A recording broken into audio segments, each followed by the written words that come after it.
All right, so Jen, we've been talking a lot lately about these moments that matter to sales professionals, these key inflection points in a given sales process or buying journey where you make the right move, you ask the right question, you share the right information, you let the silence hang a little bit, you let the tension build for just a few seconds longer, and it can mean the difference between an eventual closed won or closed lost, or worst of all, closed lost, no decision, right? And we see and we hear about these moments all the time from people that have been practicing the challenger approach in their day-to-day.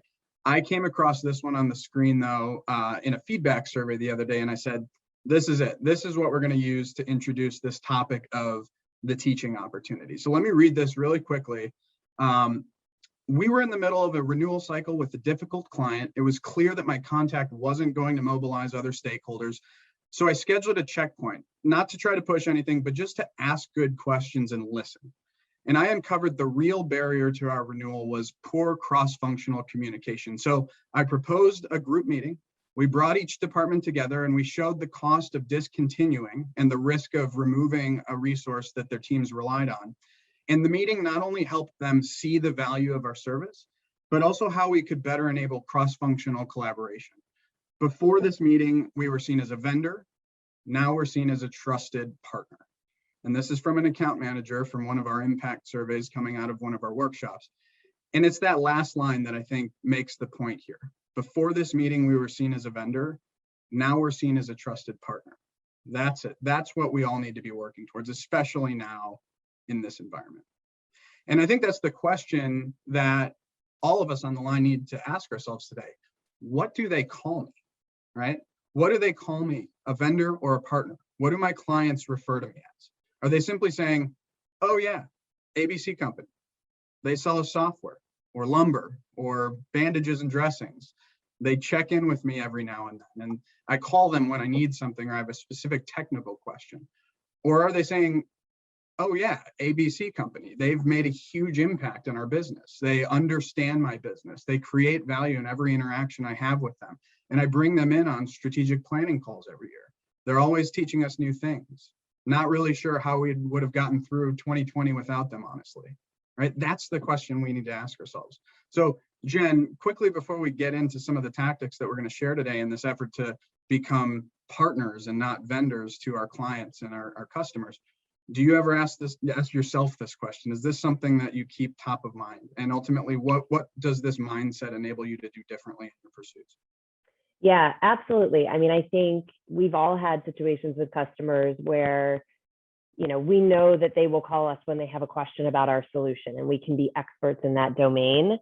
But I think for me, a red flag is if I'm only getting questions on things that relate to my solution and not on the problem itself or alternative paths they can take, my immediate flag or my question is, well, then who are they asking, right? Because chances are they're going to someone with it. It's just not me. So I always think, what have I done to lead the customer to that point where they don't look at me as someone who is a reliable partner for consulting on the problem? They just look at me as a person who fills in the blank on the solution. And I think in almost all of those deals, I hate to use the word all, but you end up finding out late stage that yeah, there was someone else and it was for another company and it wasn't ours. So. Right.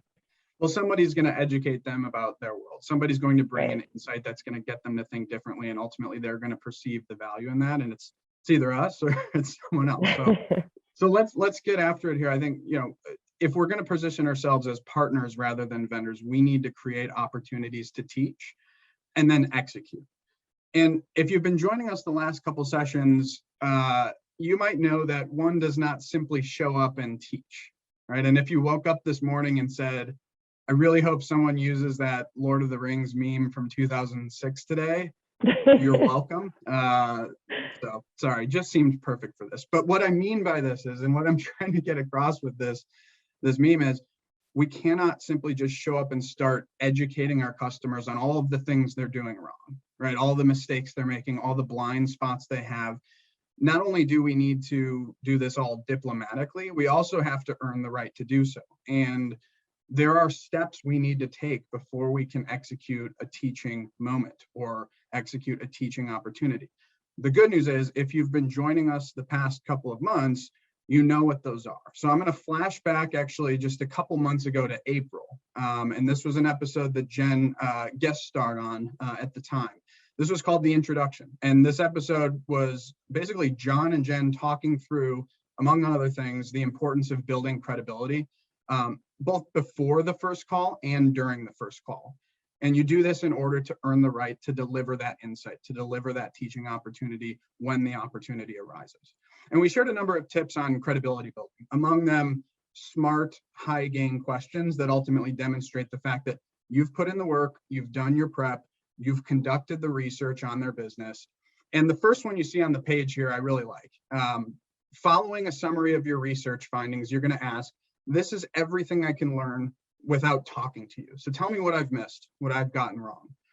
The second one's great too. I've spoken with almost a dozen of your peers on the subject, and this is what I'm hearing. How does this compare to your experience?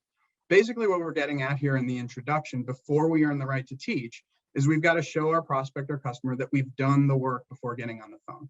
This earns you the right to start asking those thought-provoking, challenging questions, which of course, if you tune in last month, May, we spoke about on our episode, the discovery call. We made the point that, you can leverage these high gain questions to both uncover what you need to know about an opportunity's viability and simultaneously tee up your teaching opportunities, these places where you'll provide unique perspective, differentiated insight. So at the end of the day, your prospect has to look at these introductory calls or these discovery calls as value add and worth their time, rather than a game of 20 questions. So that's where we've been. Now, where we're going today, if you've been following the Challenger story or you've been practicing the Challenger approach for some time now, you're saying, yep, April, May, that was all about the warmer, that was all about credibility building. Now it's time to get into the reframe.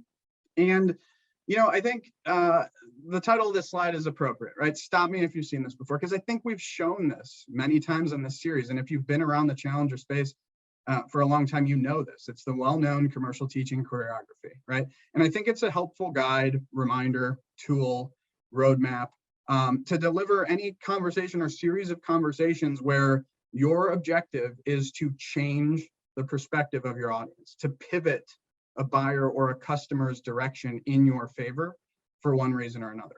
But here's where the story gets really interesting. And I think something that many sales professionals tend to overlook when we're thinking about commercial teaching, and really one of the most common Challenger misconceptions, is this idea that commercial teaching, what you see on the page here, leading with insight, is just that, leading with insight, right? That commercial teaching is a strategy that we should use in early stage conversations to spark interest, to create demand, to drive urgency for exploration of new issues or business problems. And that's all right. Yeah, that's absolutely true. But I'll pose the question to the audience today. Does commercial teaching stop in the early stages of an opportunity? Are we done teaching our customers after we've executed this reframe and showed them the potential cost of the problem, taken them through the valley of despair, rational drowning, and emotional impact? Are we done teaching that? I'd say no. And I think Jen would agree. And we're going to talk a little bit across the next several minutes around the fact that there are many teaching opportunities throughout the journey. We just have to know where and when, and we've got to be ready when we see them. So that's what this is all about. So Jen, I think at the end of the day, we've all gotten really good at this early stage teaching. And what we're going to do here, we're going to bring up a familiar framework that we've been using for the last year or so to kind of talk about the various different moments that matter throughout the sales process and throughout the buying journey. So if we think about early stage teaching opportunities, right? We've gotten pretty good at this in sort of the stage we'd consider the E stage of tempo. And tempo, again, it's target, engage, manage, plan to close, operate, and grow. This is our Challenger sales process. It's basically meant to help map out all the various things we need to accomplish, the sales professional jobs to be done across the sales process or the buying journey. In those early stages, when we get into engage, for example, those cold calls, discovery calls, the initial demos, those are happening in engage. And we're creating in this stage, hopefully, an opportunity to say, hey, look, we've identified a problem that's been costing your business more than you realize, right? And the goal here is getting a reaction from our prospects Not that they'd say this to you out loud necessarily in that blue conversation bubble, but something along the lines of, that was a really valuable conversation. I wonder, am I getting that kind of advice from my current vendor, from the supplier that I'm currently paying to bring me that advice? I didn't pay anything for that call, but I would have. That's really what we're trying to generate in terms of a response here, a reaction. But Jen, here's the thing. When it comes to the early stages, I think we all understand what commercial teaching looks like. What about those later stages, right? And this is where maybe I'll pose the question to you. We were having this conversation the other day, and I think we all often, see and hear, I start off as a challenger in my early conversations. I gain entry. I have a great first interaction. I reframe their thinking. I push back on status quo. But then as I navigate the process, as I get into manage and plan to close, I'm naturally talking more about our products and solutions, a little bit about our ROI, and ultimately the value we can create. I start sounding like every other vendor's sales rep. Why is that? What's difficult about maintaining this teaching posture throughout the entire journey, Jen? Yeah, I think when you introduced this idea for this webinar to me, Mike, obviously I was really excited about it because it was something that when I think about great sellers, I think they just naturally do this, right? They don't view it as a point in time. I use it to engage and then I go down my traditional sales path. I think they naturally just know it's a constant thing I'm revisiting. I think for the rest of us, it's something we have to be mindful and intentional in practice, right? Because I will say for even myself, there was a deal I've been working for the past few months, was trending really, really positively, all the right verifiers. There's a proposal out there, and there was one final meeting that we needed to schedule just to kind of bless it. And then as weeks went by, what I realized is I stopped hearing from that person, right? And I did the traditional thing that I think we all do when we get busy is I said, hey, when are we going to schedule that meeting? And when is that happening? And when is it happening? And then after 3 emails, I caught myself and I said, you need to stop, right? Like you are becoming desperate and annoying and not helpful. So I stepped back and said, what can I do that might actually remind them of why we were even engaging in this conversation to begin with? So short story, I joined one of their webinars. I listened to it, provided feedback in line with kind of what we were discussing in themes. And sure enough, he popped his head out and said, hey, I should have gotten back to you sooner. We're going through a reorg, So I didn't close the deal, but it helped me understand why am I getting stuck. And what I find is when I'm at my worst, I fall into that pattern of I've checked all the boxes. Now it's just about following up with the person. I think this was a good reminder to me that you never stop teaching. And when you face indecision, when you face a roadblock, when you face getting ghosted, it will never, ever, ever hurt you to go back to that initial teaching message and find a new way to convey that. Well, and I think you make such great points there. And I think one of my takeaways just listening to you speak is there's no shortage of opportunities to teach, right? The process, if we think about the sales process, the B2B sales process today, I think the one sort of universal truth, and I think this has gone back a number of years now, but if we think it's hard to sell today, it's even harder to buy. And that's not a quote that I coined, but like it's just the matter of affairs, the state of affairs right now in B2B buying and selling, right? Like you're dealing with large, diverse, complex, and risk-averse stakeholder groups that are having to come to consensus around not only a business problem, but also the right solution. There's plenty of cross tempo here to teach our prospects and customers.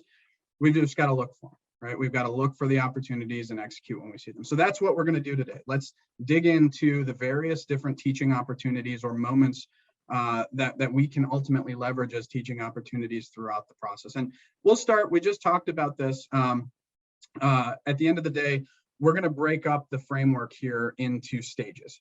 So we just talked about the early stage conversation that takes place. I'll revisit that real quickly, but I do want to spend a good amount of time today on the stages where we maybe historically have overlooked or even underappreciated: the middle stages, the late stages, and ultimately for those on the line who are managing existing client relationships or existing customer accounts, how do we teach on an ongoing basis? Commercial teaching is not just for new business. It's not just for prospective customers. It's absolutely for our existing customers, because guess what? If we're not doing it, somebody else is, and they're trying to unseat you as an incumbent supplier. So that's really important to keep in mind what this looks like with existing clients and customers. So let's take a look again, early stage teaching moments, and I'll map this page here. This will be sort of the roadmap for each of the teaching moments we lay out here. But we kind of just talked about it. I don't think this can be overstated. The reason why we need to have this commercial teaching mentality in early stages in this market in particular is because market access is severely limited compared to the pre-pandemic selling environment. There's so much noise out there. Inboxes are full. And even when prospects do take the time to read our email or pick up the phone, they actually perceive very little difference or differentiation between your solution and the one they already have, or the half dozen others that are trying to get time on the calendar, right? So those two bullets you see across the top here, recent data points, the one on the left, 19 hours per week. That's average customer face time per a recent survey that we ran. And that's down from sort of pre-pandemic levels of around 26 hours per week. Really, really important to be conscious of the fact that we're just not getting time, right? And there's a lot of reasons for that. But I think the 14% of customers believing that our unique benefits are actually not quite unique or beneficial at all is maybe one of the reasons when that email crosses their inbox. So here's what we're going to do for each stage. We'll share a couple of tactics on the left and then the desired prospect or customer reaction on the right. And we'll have a little conversation around how we can make these happen. And this is where Jen's sort of wealth of experience and expertise, I think, comes into play. She's got some great tips and tactics throughout. So we kind of went through this one. But again, if you're in the early stages, you want to bring that unique perspective. You want to talk about the fact that we sit at the center of many of their peers and we're learning a lot in those interactions. And we've got unique perspective to share that they might not be aware of, right? We also want to show them that we're helping them look out for pitfalls or barriers or roadblocks on their way to executing a particular initiative or to growing a business or to launching a new product, whatever their sort of job to be done as a functional leader, as an executive in a business is, there are things they should avoid. And we know of them because we talk to dozens of their peers regularly. Now, on the right-hand side, calculating the cost of inaction, again, this is sort of a core foundational principle of the challenger approach. We need to be able to, in a quantifiable way, show them the real tangible cost or risk associated with not addressing that issue. And then before, we talked about this, that desired reaction on the right-hand side. They want to look to you as being the thought leader in the space, whether or not they've got an incumbent vendor or supplier or solutions provider. If they're getting that insight from you and not from the incumbent, they're going to start to question the relationship, and they might give you a little bit more time, right? Now, if we move forward, and this is where things get slightly more complex, if we start thinking about these mid-stage teaching moments, and Jen, this is where I'm really going to want to start to pick your brain here. I think it's so important to maintain that teaching posture as you get past those initial conversations with a primary stakeholder, because you start to get into these larger purchase groups. And as you see across the top, it's well known now, it's not news, but as the size of the buying group increases, likelihood of actually coming to consensus and making that purchase within that buying group is cut pretty much in half, right? And some more recent research that we did revealed that, and I say at least 38% of purchase decisions end in no decision, because we've seen other sources and other studies that have come out that have pegged that number somewhere around 50, 60, even 70% in some industries. And that's not that they don't want to make a purchase, it's really just that they can't come to consensus on either the scope of the problem or the fact that there is the right solution out there to solve that problem. So Jen, in the middle of the process here, in these mid stages, are opportunities to teach by building a business case and providing a journey map. What's happening here in your experience with these buying groups that are having trouble reaching consensus? Why is it so important to bring a business case to this group and to help them understand that there's a way to come to consensus that perhaps they haven't thought about before? Yeah, I mean, I think the point you made earlier around as hard as it is to sell, it's even harder to buy. I think the thing that I've personally seen and learned a lot last year is there are so many people with the right title who still don't realize all of these steps that they have to go through to buy. So we assume the higher up that customer is in the organization, surely they know like everything that's going to go into it. And then we often get caught red-handed down the path when it's too late to go and fix that. So the assumption I operate under is I don't care the size of the opportunity I'm selling, how small it is, how big the customer is. I am always going to assume that multiple people can say no or can say yes to this. And so if we think that, right, and our research says it's 10, 11, however many it is, if you just think about even getting 5 people together to agree on where they want to go to dinner, right, like that is an impossible task. And what do we always do? We default back to where we went to dinner last time because we know everybody liked it and no one's going to be mad if we go there. And that's the same, I think, in B2B buying, right? It's like this risk aversion and this getting caught with an unknown of, I didn't know so-and-so would think this way about this. I think kills deals so much more than anything else that I experience. And so when you look at these two things around building a business case and providing a journey map, this is again a place where we can provide a lot of insight, because whereas they may have a ton of experience, buying other solutions, they've never bought ours. And we have to feel very confident going into that to say, I need to poke the bear a little bit so that they think, my gosh, like, I don't want to be the guy or gal that stands up and says we should buy X when everybody around the table has a different perspective on the problem. So in that first bullet of build the business case, what I'm trying to do with a question like this is to take them back to a time when they made another major purchase, to say, shoot, I forgot how horrible that was and like how messy it got because I didn't have alignment up front on the problem. And so my idea behind using a question like this is I want them to remember those moments and remember how important it is that we get consensus on the problem first, right? So as much as it seems like an obvious, right? I think we often get excited when our prospect gets excited. We have to remind them to slow down, get everybody else on the bus. The second thing is, I think a lot of times when we look at driving urgency, we fall back to maybe I provide a discount or I provide something for free, when in reality, there is so much we can do when we've got that person bought into the problem to show them the urgency isn't about us meeting our quarterly or monthly goal. The urgency is helping you accomplish the objective that we just showed you is costing you a ton of money in a time that's going to be beneficial and allow you to actually look good in front of the peer set that you have to bring this to.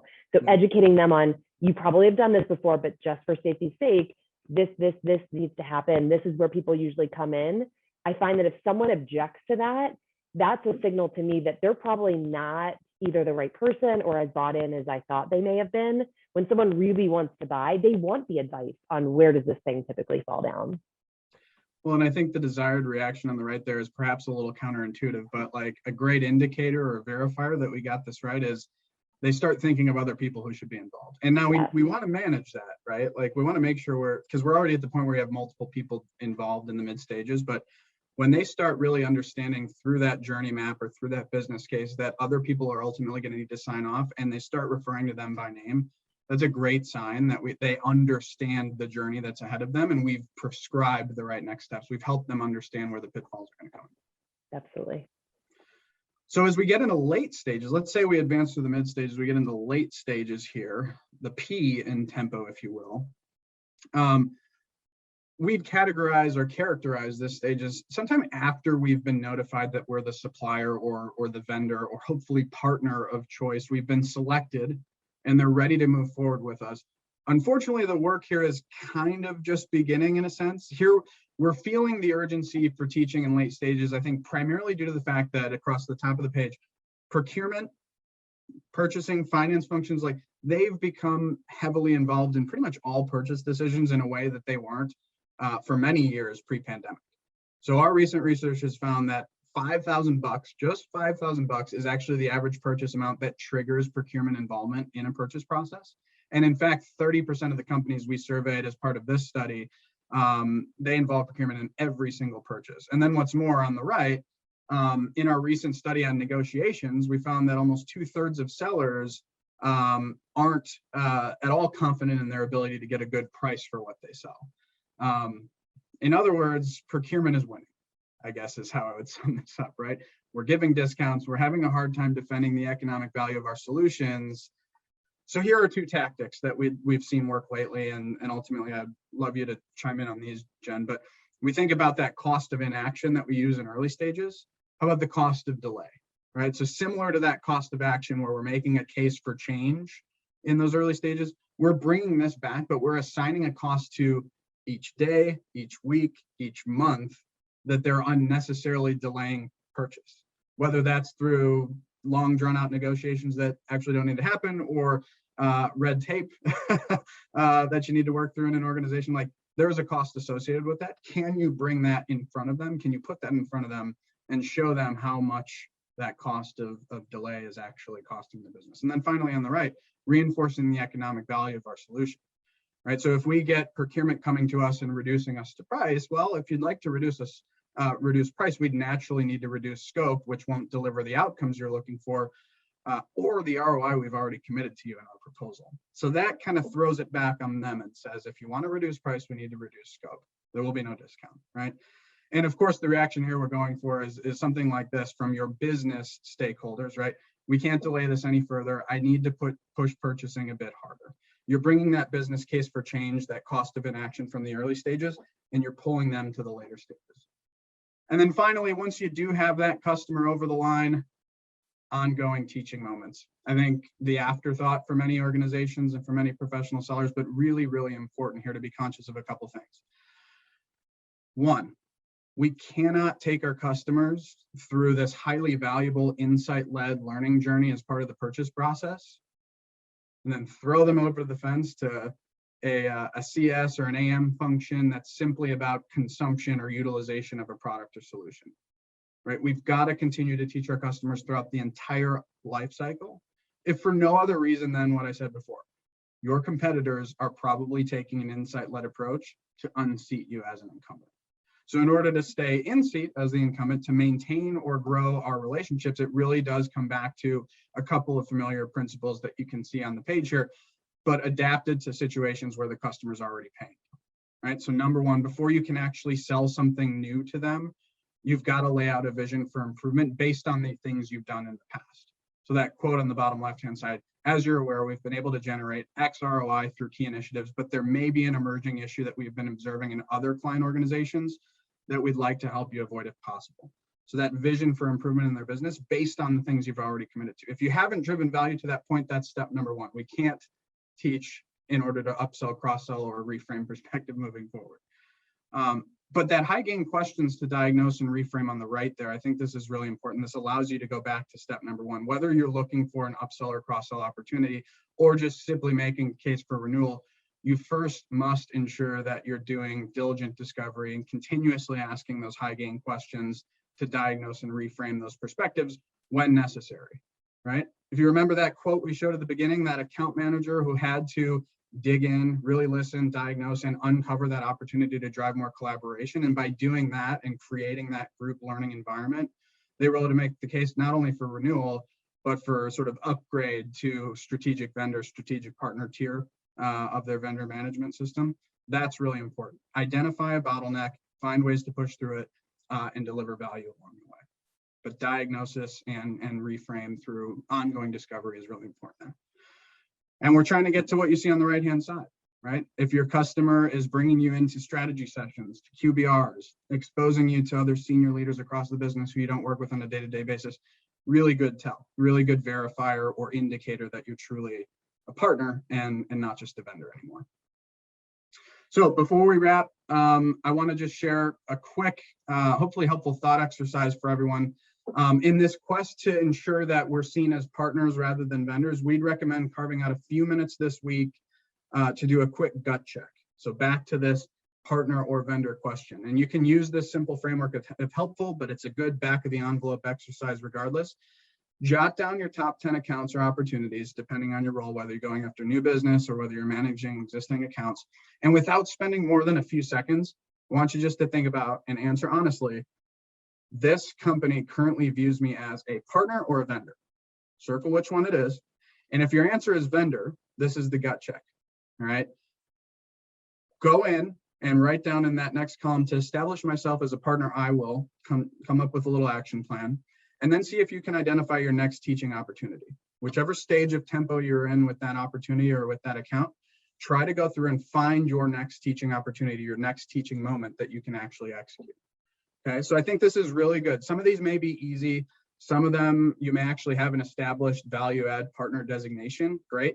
Others may be less clear, but I bet that many are obvious one way or another. If you're being honest with ourselves, are we a vendor or a partner? If nothing else, an exercise like this helps you keep this idea of partner status top of mind. All right, well, as always, key takeaways to close us out here. First, stop assuming that commercial teaching only happens early. It happens throughout the entire process, throughout the entire journey. You just have to know where to look. Start looking for those teaching opportunities across the entire process. Use tempo. Right? Use engage, manage, plan to close, and operate and grow to see where you are with a given opportunity and where you can potentially teach. And then finally, continue leveraging those high gain questions to tee up teaching opportunities.